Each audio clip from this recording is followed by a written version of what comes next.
National democratic alliance में अपनी press conference रखी है। इसको स्टार्ट करने से पहले तिलावत कलाम पाक के लिए मैं अशफाक चिश्ती साहब से गुजारिश करूँगा कि तिलावत कलाम पाक अशफाक चिश्ती।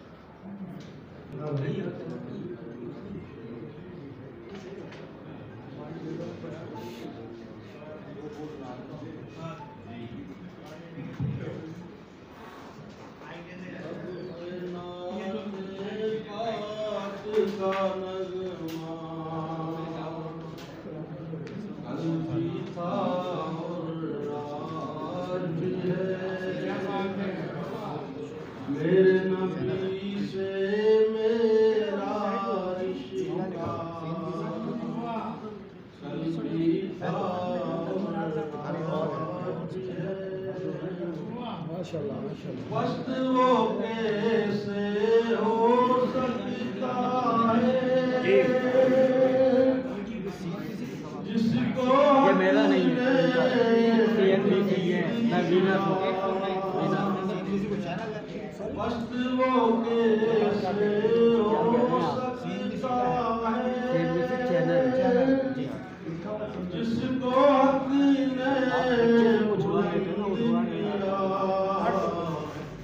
दोनों जहां में उनका चर्चा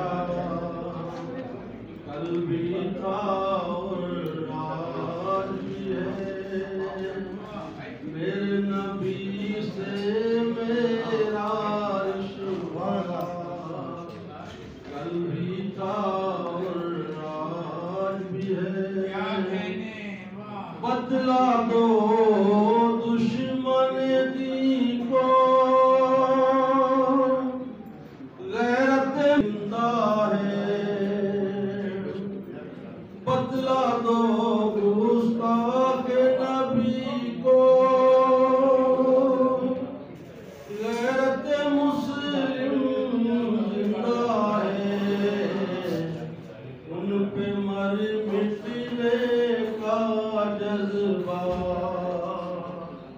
कल भी था और आज भी है। से मेरा रिश्ता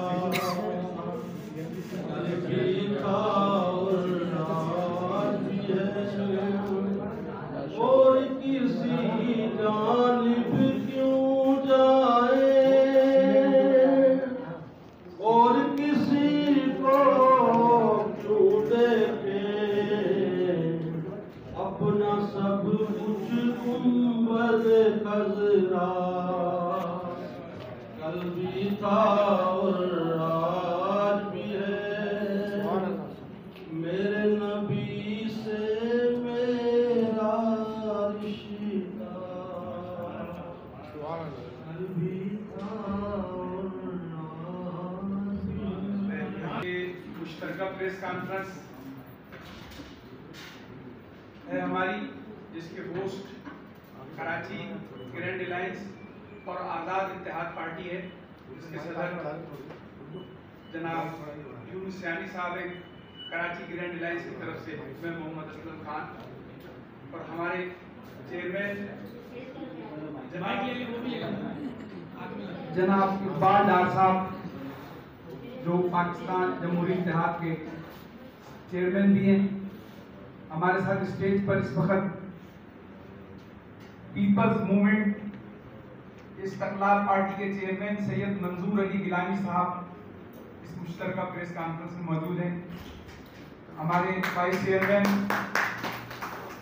अल्ताफ साहब मौजूद हैं और अजहर जमील साहब मौजूद हैं और अब्दुल हादी काकर साहब ग्रीन पाकिस्तान मूवमेंट के चेयरमैन हैं। सद्दाम साहब जो हैं वो हमारे फाइनेंस इंफॉर्मेशन सेक्रेटरी हैं। तो इस प्रेस कॉन्फ्रेंस को स्टार्ट करते हैं। मैं जनाब इकबाल डार साहब से गुजारिश करूंगा कि इस प्रेस कॉन्फ्रेंस को पढ़ें।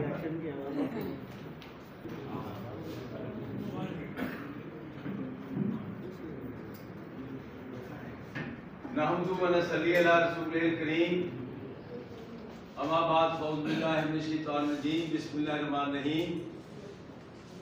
पाकिस्तान पीपल्स मूवमेंट और नेशनल डेमोक्रेटिक अलायंस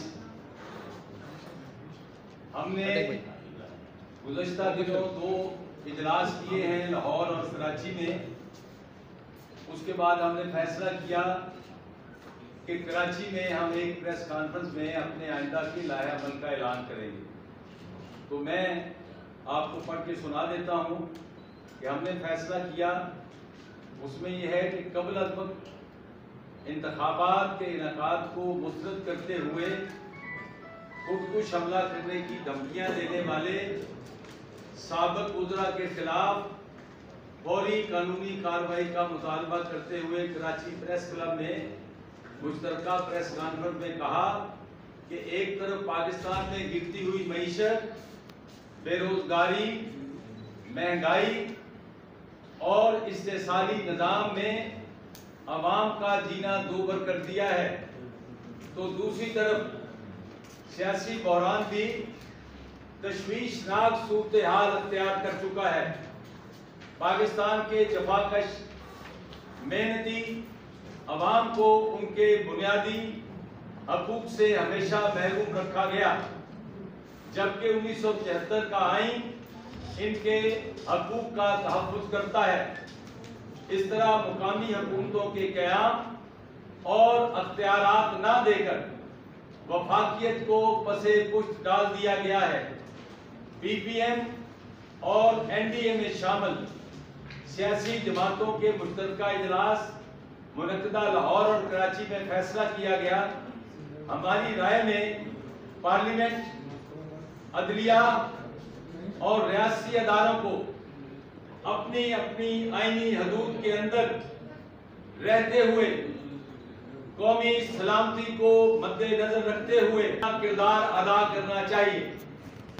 तशवीशनाक अमल यह है कि इक़्तिदारी सियासत की जमातें अपनी जिम्मेदारियां पूरी करने में कामयाब नहीं हो सकी, जबकि जरूरत इस अमर की है कि कौमी इत्तफाक राय से एक एजेंडा पर मुतबादल प्लेटफॉर्म बनाया जाए। लिहाजा पीपीएम और एनडीए में शामिल तमाम सियासी जमातों का वाज़ेह और दो टोक मौक़िफ़ है कि हम आइन की बालादस्ती, कानून की हुक्मरानी, आज़ाद अदलिया और मुक़्तदर पार्लियामेंट के बुनियादी असूलों पर कायम रहते हुए इस फरसुदा इस्तेसाली सियासी और मुआशी निज़ाम में बुनियादी तब्दीलियों के लिए जद्दोजहद करेंगे। इस मौका पर हम हिंदुस्तान में भारतीय जनता पार्टी के मेंबर पार्लियामेंट की होने वाली तौहीन रसालत की भी भरपूर मजम्मत करते हैं। नीज कश्मीर में होने वाली भारतीय बर्बरियत और मुजालम की मजम्मत करते हुए अक़वाम मुत्तहिदा से फौरी मुदाखलत का मुतालबा करते हैं। इस मौका पर Aslam Khan Karachi grand alliance, Azhar Jameel chairman Qaumi Mahaz Azadi, Shiraz Iftab Awami Falahi party, Saddam Hussain Pakistan Jannat party, Younus Sayani Azad Ittehad, Abdul Hadi Kakar Pakistan green party, Sahibzada Imran Naqshbandi और अज़हर अब्बास ज़ैदी मौजूद हैं। अब कोalition की जमातें हैं, हम समझते हैं कि वो अपनी आईनी जिम्मेदारियां पूरी करने में गवाह को कामयाब नहीं हुई। इसलिए ज़रूरी है कि एक मुतबादिल प्लेटफॉर्म मुहैया किया जाए, अवाम को एक मौका मिले कि वो इनके अलावा भी देख सकें। हमारे पास जो टीम है वो इंशाल्लाह इन दोनों इत्तेहादों के अकाबरीन पर मुश्तमिल होगी और हम आइंदा आने वाले इलेक्शन के मामलात पर भी गौर करेंगे।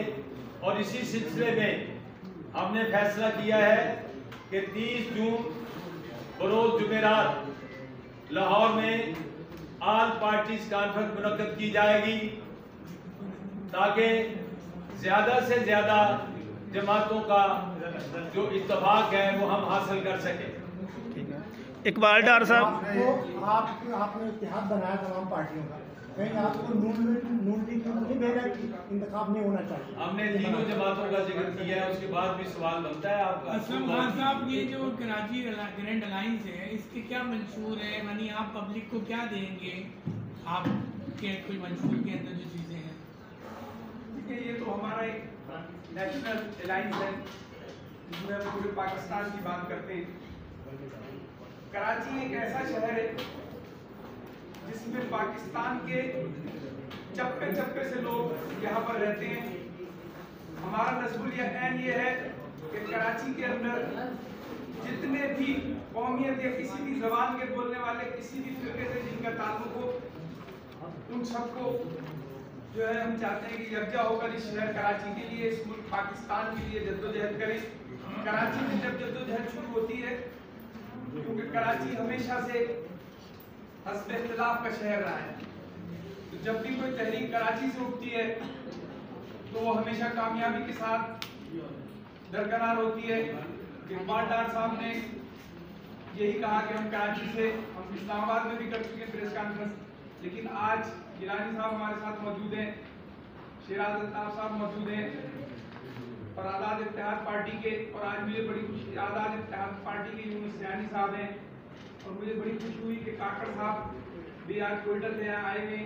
इस तरह ये पूरे पाकिस्तान से है, सिर्फ कराची की बात हम नहीं कर रहे, लेकिन हम चाहते हैं कि कराची जो है वो उस पर हो।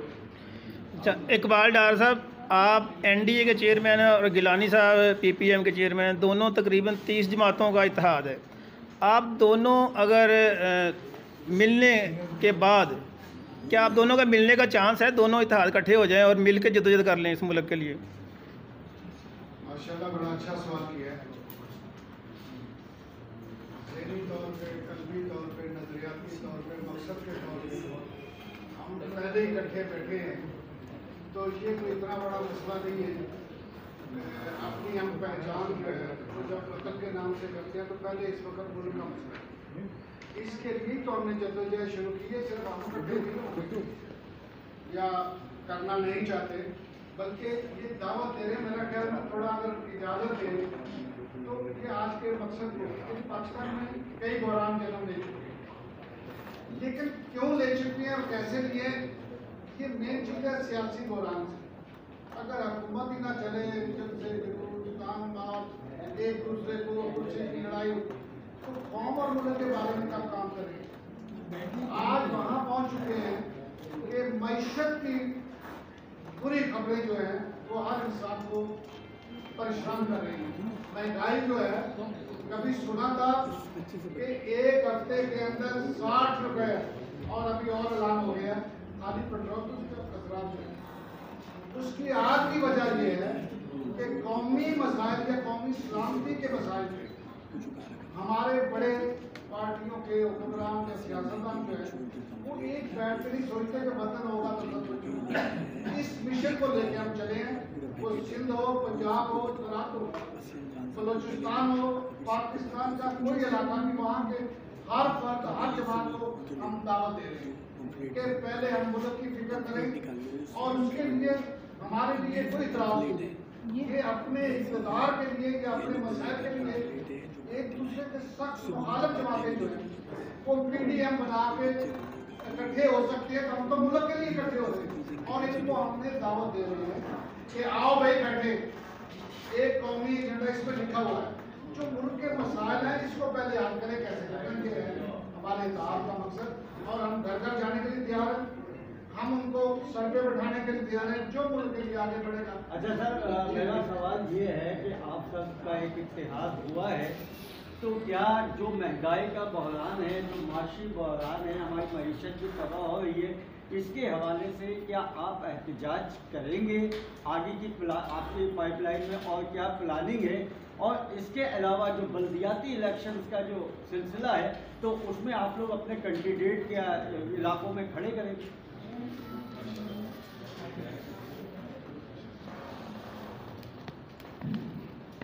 अर्ज ये है कि हमने अभी फैसला किया है मुश्तरका जद्दोजहद का, और उसके लिए मैंने जैसे अर्ज किया कि हम 30 जून को एक ऑल पार्टीज कॉन्फ्रेंस लाहौर में बुला रहे हैं।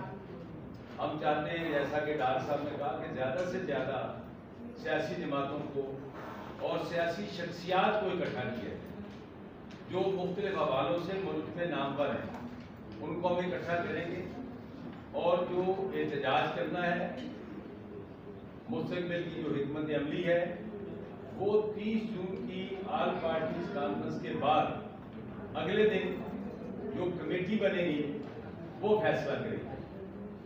जहाँ तक बलदियाती इंतखाबात की बात है, हमाम में 30 जमातें शामिल हैं, वो आज़ाद है, उनमें से जो भी इलेक्शन लड़ना चाहे लड़ सकता है, हम उसको सपोर्ट करें। जी आप पूछना चाह रहे थे?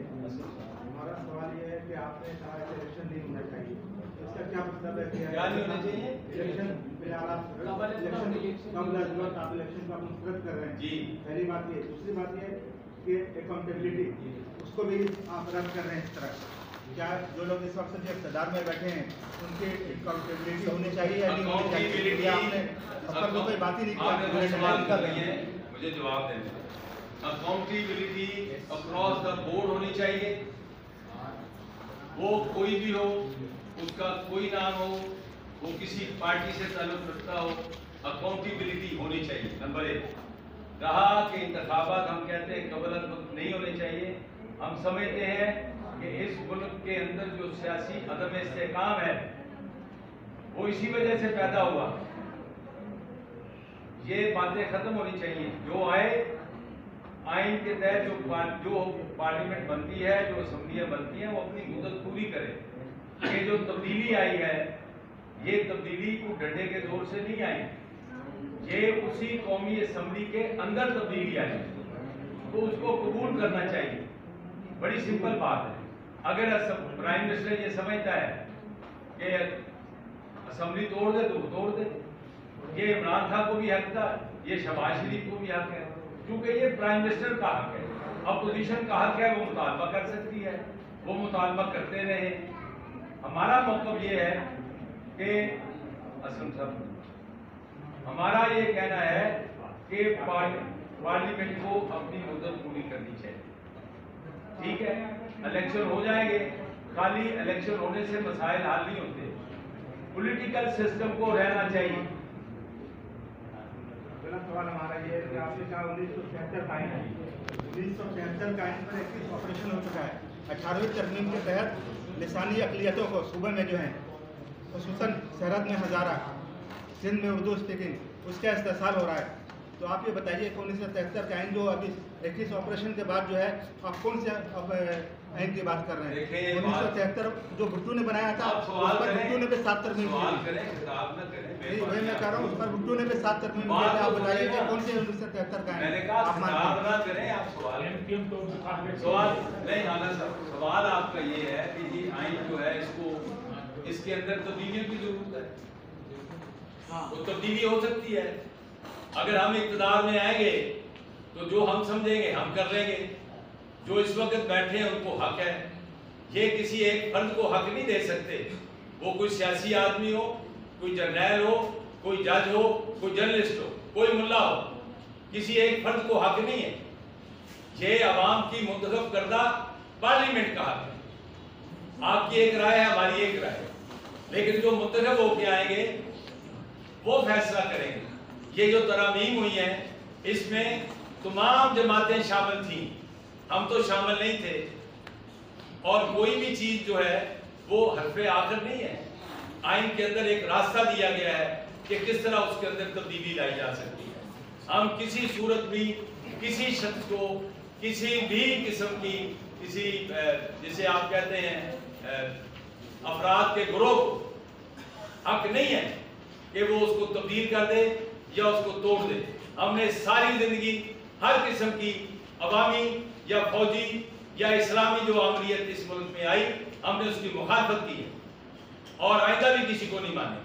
सर, आपने भुट्टो साहब ने कोटा सिस्टम 10 साल के लिए नाफिज किया था, उसके बाद मुसलसल चलता रहा। क्या आप लोग हुकूमत मारने के बाद कोटा सिस्टम खत्म करेंगे? उनसे भी सवाल ले रहे बड़ी देर से। मैं ये कह रहा हूँ कि यूनुस साहब ने यूनुस साहब से सवाल। मेरी एक बात सुन ले, हमारे प्रेस कॉन्फ्रेंस है, आप अलायंस के बारे में सवाल करें, पार्टी तो मेरी भी है, मैं उसका मंशूर बताना ही शुरू कर दूं। ये तो कोई 30 जमातों के सारे मंशूर ही पता है। हमारे जो अलायंस है उसके बारे में सवाल, कोटा सिस्टम का क्या आप लोग खत्म करेंगे? ये हम फैसला करेंगे। अच्छा गिलानी साहब, आप मुख्तलिफ इत्तेहाद का हिस्सा रहे हैं, नवाबजादा साहब के साथ काम किया आपने, और हुकूमतों के ख़िलाफ़ आपने इत्तेहाद बनाए, जो भी बना। अब महंगाई इतनी बढ़ गई है, पेट्रोल एक हफ्ते में 60 रुपये लीटर बढ़ गया, बिजली की कीमतों में इजाफा हो गया, जिससे आम आदमी का जीना मुश्किल हो गया। ये मौजूदा हुकूमत, क्या आप इसकी मजम्मत करते हैं? देखिए, बात ये है कि महंगाई किसी सूरत में हो, किसी के हाथ से हो, वो शर्मनाक है, क्योंकि जिससे अवाम की ज़िंदगी अजीरन हो उसकी हम कैसे सपोर्ट कर सकते हैं? ये जो मौजूदा निज़ाम चल रहा है, ये आप इधर सवाल, ये जो मौजूदा निज़ाम चल रहा है, इसके हवाले से ये कि प्राइम मिनिस्टरशिप के साथ साथ जो सदारती निज़ाम की बात हो रही है, और एडमिनिस्ट्रेटिवली जिस वक्त हिंदुस्तान बना उस वक्त 12 उसके सूबे थे, और अब इस वक्त 36 सूबे हैं, तो क्या इसके ऊपर भी आप लोगों ने कोई काम किया है? इसके हवाले से कोई काम? पहली बात जो है ना जी, जहाँ से बात हमने शुरू की है, हर चीज़ का एक तरीकाकार है। पाकिस्तान के आइन के मुताबिक कोई कानून साजी जो है वो पार्लियामेंट करती है। ठीक है, सियासी बहरान को समझना है जिसकी वजह से ये सारे बहरान पैदा हुए। अगर बंदे यही रहते हैं, आप कोई चीज़ भी कर लें तो उसके रिजल्ट यही आएगा, तो सदारती निज़ाम हो या पार्लियामेंट। हमारा कहने का मकसद ये है कि पहले मुल्क के अंदर ये जो गरीब की बात हो रही थी, अभी उन्होंने सवाल किया, इन सियासी बुजुर्गों को, हुक्मरानों को, सियासतदानों को, जमातों को बैठाएं और ये तय करें कि पहले इस मुल्क के लिए हमने क्या करना है। बाकी बातें तो बात की हैं, इलेक्शन करा लें, एक हार जाता है वो फिर पहले की तरह कहता है नहीं मानते, उस पर बैठने जमा करें, तरीकाकार तय करें। आपसे सिर्फ इतनी गुजारिश है कि इस मैसेज में हम सबको जब अपील कर रहे हैं, उसमें सामी बरादरी का चौथा पिलर का बहुत बड़ा किरदार है। आप भी पाकिस्तान से उतनी मोहब्बत करते हैं जितने हम करते हैं। हम तो अपील अभी कर रहे हैं, इhtजाज के वक्त नहीं है, इhtजाज के खिलाफ कर रहे हैं। हम तो तमाम अदारों से भी कह रहे हैं कि वो अपना फर्ज अदा करें पाकिस्तान को बचाने के लिए। जब हम सारे इकट्ठे होकर पहले मुल्क बचा लेंगे, फिर ये मसले बैठ के घर में, जो पार्लियामेंट का पार्लियामेंट, जो सियासी है सियासी। अब ताजरों की बात कोई नहीं करता, जिन्होंने लेबर करना है या पैसे देने हैं, सनतकारों की कोई बात नहीं करता, एग्रीकल्चर वालों की बात। तो ये उस वक्त जब अमन होगा तो हर एक का मसला जो है उसमें रख के वो जाएगी। अब हुकूमतें हमारे पास है नहीं, इक़्तिदार हमारे पास है नहीं, हम आज वादे करें, बातें करें, ये सब झूठे। पहले रियासत फिर सियासत।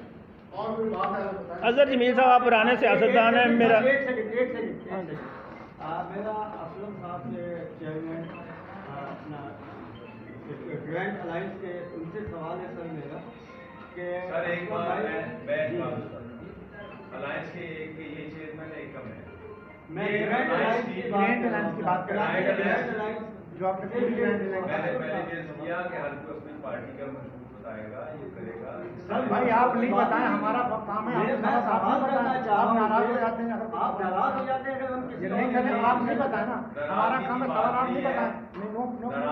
आप हमें हिदायत दे दें सर कि आप लोग कमेंट करते नहीं, वो नहीं करना। मैं असलम साहब से सवाल करना चाह रहा हूँ, किसी मुद्दा पर आप क्या आप लोग कमेंट कर रहे नहीं, आप क्या सवाल करना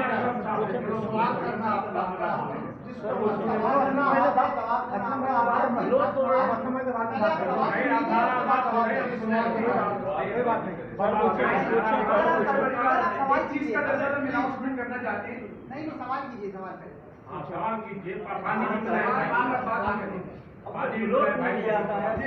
एक वक्त आता है निकल जाता है दिमाग से, क्योंकि हम लोग लिख के तो नहीं लाए ना, जाहिर है। तो उस वक्त कोई बात है, आपसे सिर्फ बात इतनी सी करनी थी कि अभी गुज़िश्ता दिनों मुख्तलिफ जगह पे खबर चली भी और सुनने में भी आया कि ग्रैंड अलायंस के कुछ मतलब आपके जो दोस्त हैं, साथी हैं, उम्मीदवार की हैसियत से खड़े हो रहे हैं।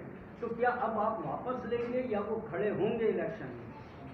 नहीं, वो तो जो हमारे आजाद जितने भी कैंडिडेट है ना, उस पर हमने ये फैसला किया है कि जैसे अख्तर रोहिला साहब हमारे हैं, ये अख्तर रोहिला साहब जो है NA 240 के उम्मीदवार हैं और सब सीनियर सहाफी भी है, हमारे दोस्त भी सीनियर हैं। सहाफी भी हैं, ये इनको हम सपोर्ट कर रहे हैं। इसी तरीके से लोकल गवर्नमेंट में भी अगर हमारे पास लोग होंगे और हमारे पास अगर सब लोग होंगे तो हम लोकल गवर्नमेंट में भी लोगों की हिमायत करेंगे कि जो इस शहर में, इस मुल्क में लोकल गवर्नमेंट में इलेक्शन लड़ रहे हैं, हम जिसके लिए मुनासिब समझेंगे, जो हमारी कॉन्स्टिट्यूशन से हमसे वो करके चलेगा, उससे हम जो है वो उसकी हिमायत करेंगे। आजाद इत्तेहाद पार्टी की शुक्रिया अदा करने के लिए हम भी सपोर्ट आजाद इत्तेहाद पार्टी को शुक्रिया अदा करने। मैं आप तमाम साथियों का बेहद शुक्रगुजार हूँ कि आज आपने नेशनल डेमोक्रेटिक अलायंस की प्रेस कॉन्फ्रेंस को कवर किया। और मैं एक बात बताता चलूं कि देखिए, पाकिस्तान है तो सब है, पाकिस्तान है तो पंजाब है, पाकिस्तान है तो सिंध है, पाकिस्तान है तो बलूचिस्तान है, और पाकिस्तान है तो खैबर पख्तूनख्वा है। और इंशाअल्लाह पाकिस्तान होगा तो जल्द कश्मीर भी हमारा होगा और जूनागढ़ भी हमारा होगा। हम एक हो जाएं। आज की प्रेस कॉन्फ्रेंस और इतिहास बनाने का मकसद ये है कि हम एक हो जाएं, ना कि सिर्फ अपनी जाती सियासत के लिए, जाती मफादात के लिए सियासत करें, बल्कि सिर्फ अवाम के लिए और सिर्फ पाकिस्तान के लिए।